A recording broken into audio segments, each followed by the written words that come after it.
Салам достор, биздин инфограмма чыгарылыштын кезектеги коногу алтын үндүү десем болот. Токтогул Сатылганов атынан улуттук филармониянын солисти, Музаман тоонун солисти Аксай Мухаммед уулу. Аксай кандайсың?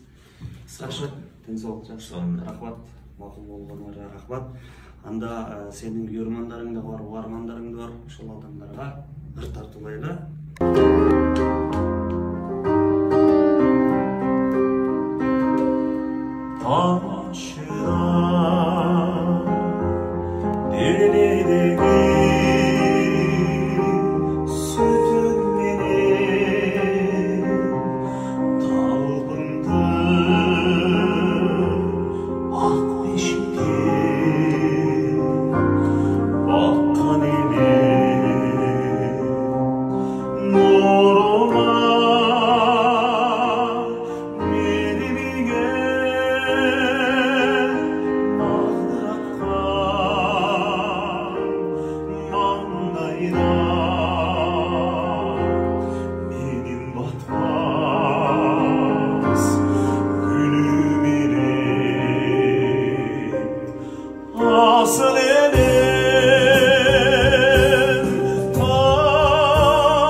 чаппаңыздар достор. Аксай Мухаммед уулу жалпы энелерибизге, жалпы апаларыбызга